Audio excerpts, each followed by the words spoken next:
It's escaped me, and I'm very annoyed. But yes, anyway, Steven Gerrard relieved of his duties. Steven Gerrard relieved of his duties as Aston Villa head coach after their 3-0 loss to Fulham. Sacked at Craven Cottage. Had to take the bus back with the players, knowing that he was sacked. Very shit situation. But in my opinion, it's been a long time coming. Now, to put it bluntly, Steven Gerrard is not ready. He was never ready. We've seen how different. We've seen now how different Scottish football and the Scottish football division is to England, and he just simply wasn't ready. He wasn't ready to adapt. He wasn't ready to change, and he wasn't ready to admit that he was wrong. He played a stubborn way of playing football, extremely narrow, extremely subdued, extremely stubborn is the way that he played, and in the end, it cost him. I mean, we know that when he came in last year, in the middle of the season last year, we all saw a little bit of that new manager bounce, but it came clear pretty much in the new year that he wasn't fit. Like, he wasn't fit to coach Aston Villa. That came pretty apparent to me quite early on, and it was either a matter of how is he going to fix this with a full preseason and a full transfer window, or is he just going to maintain this stubbornness, right?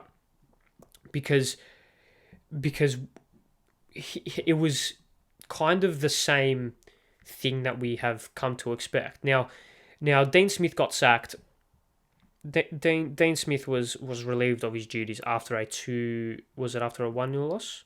Yes, he was relieved after his duties after a 1-0 loss to Southampton last season. They started the season with 1 win and 5 losses, and he was obviously sacked. Now, from that period, the next 5 games was a 2-0 win over Brighton, a 2-1 win over Crystal Palace, a 2-1 loss to Manchester City, and a 2-1 win against Leicester, a 1-0 loss to Liverpool, and then a 2-0 win over Norwich. That's the next 6.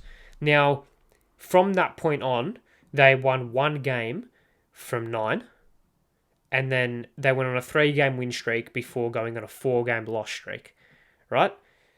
And then they finished their season with the last 7 games with only 2 wins. So it wasn't like last season Gerrard cemented himself as a very good manager that can take this team forward. He was given the benefit of the doubt because of A, his name, B, his winnings at Rangers, and C, he wasn't given proper, like, he was just shunted right into the job. No full preseason. No full preseason, no transfer window, no proper transfer window, all of those things, right? So we all gave him the benefit of the doubt to right the wrongs of this season, right? And then he came out first game of the season and lost 2-0 to the newly promoted Bournemouth. Now, it was very disappointing because I had Aston Villa finishing quite high in the table this season. And I thought that because I thought Steven Gerrard would adapt. We saw that this narrow formation, he's tried to convert Leon Bailey into a striker. With the narrow formation, you try to get the most out of your fullbacks, and Ashley Young isn't really doing a whole lot for them. And especially on that left hand side, and nor on the right hand side, there's been a lot. There's been a lot for them on that right hand side as well. It's you're in a position here where the way you're trying to play doesn't suit the players at their disposal. They have Philip Coutinho and Emi Buendia, who are fantastic number 9, or fantastic number 10s. Buendia can also play on the wing as well. You have Danny Ings and Ollie Watkins up front. Ollie Watkins can also play out wide if needed. And then you have Leon Bailey as your true winger, right? I don't see a way in which a narrow formation with those players at his disposal works. Granted, they've got a midfield which is pretty good. I rate what they've got in midfield. Obviously, Jacob Ramsey, he's come on leaps and bounds, especially since where he was at the start of last season. Douglas Luiz and John McGinn have been staples for that team for quite a long time.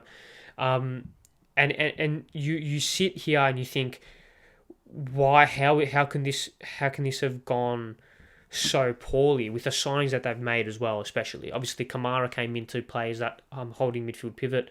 Diego Carlos as well, who's unfortunately gone down with an injury. But this squad is far better than what Steven Gerrard was able to get out of them. Far better. And when you look at it from that perspective, you say his job is untenable, and it's been untenable for a long time. I said this when they appointed him, and I said this when they sacked Dean Smith. I said this is playing with fire a little bit because he's not proven. Steven Gerrard is not proven. One good season for Rangers doesn't prove anything, right? Or like 18 months at Rangers doesn't really prove anything. He was shunted into a role mid-season, and that's probably a poison chalice for a lot of managers. It's a poison chalice for a lot of inexperienced managers, especially because when you are an inexperienced manager, you want to try to get familiar with your surroundings and you want to get comfortable within your role.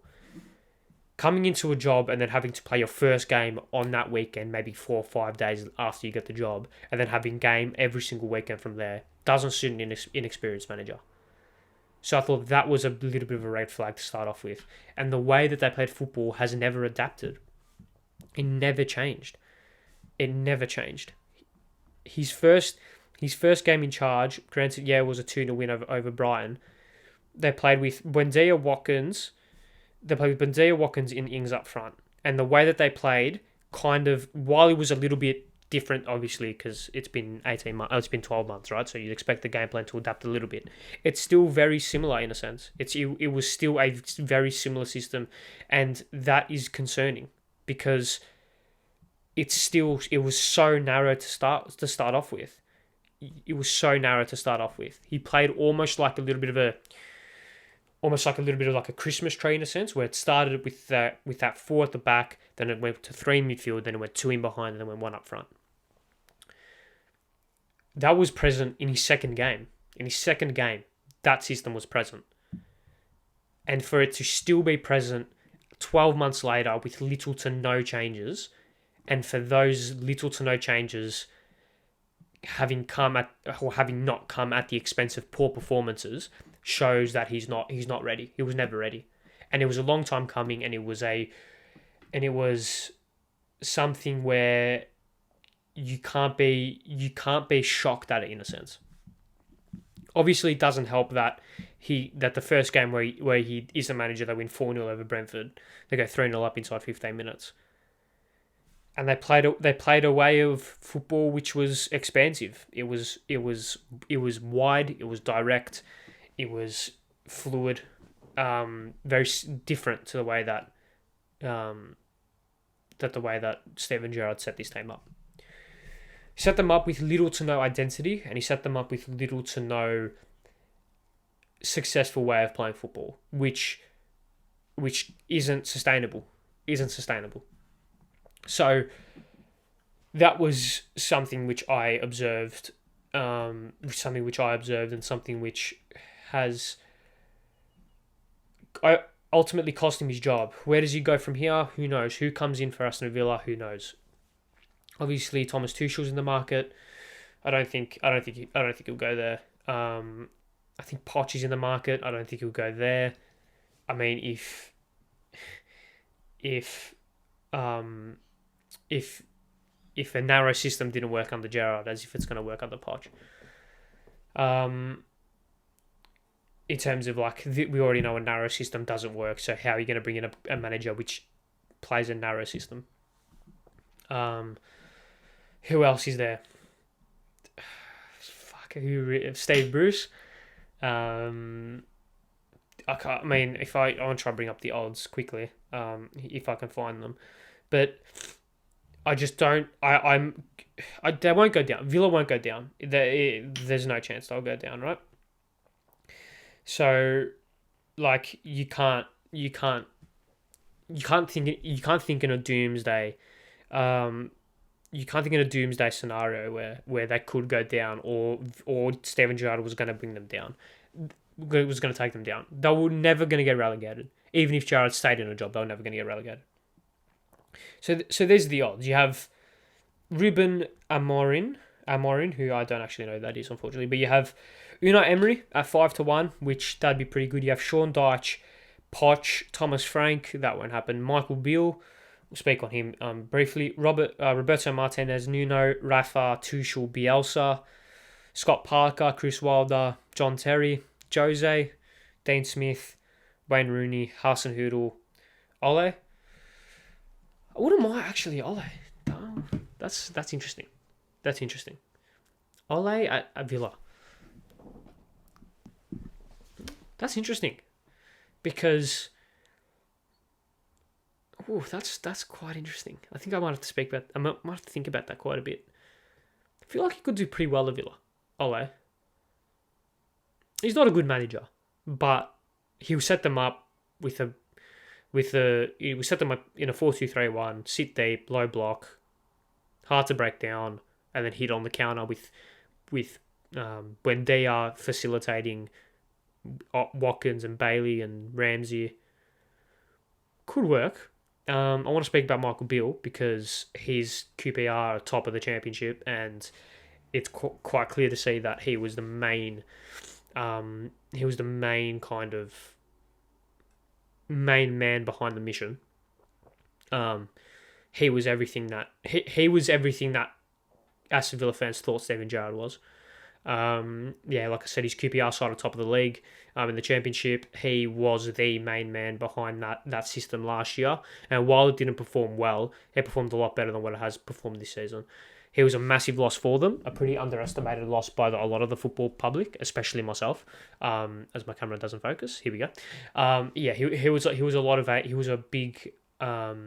a big loss to Villa, and a lot of the football media, especially myself, underestimated that. But we've come to see now just how much of a impact that his loss has had.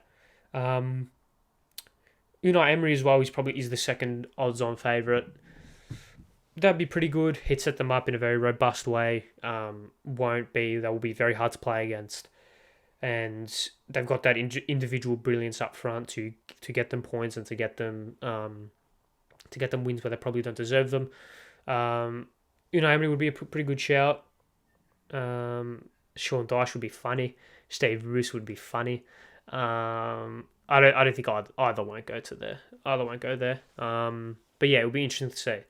But overall, Steven Gerrard was never ready to coach Aston Villa, and we've come to find out that football's a harsh game and football is ruthless. And when you're not ready, you get eaten alive. So Gerrard gone. Who comes in? If I had to pick someone,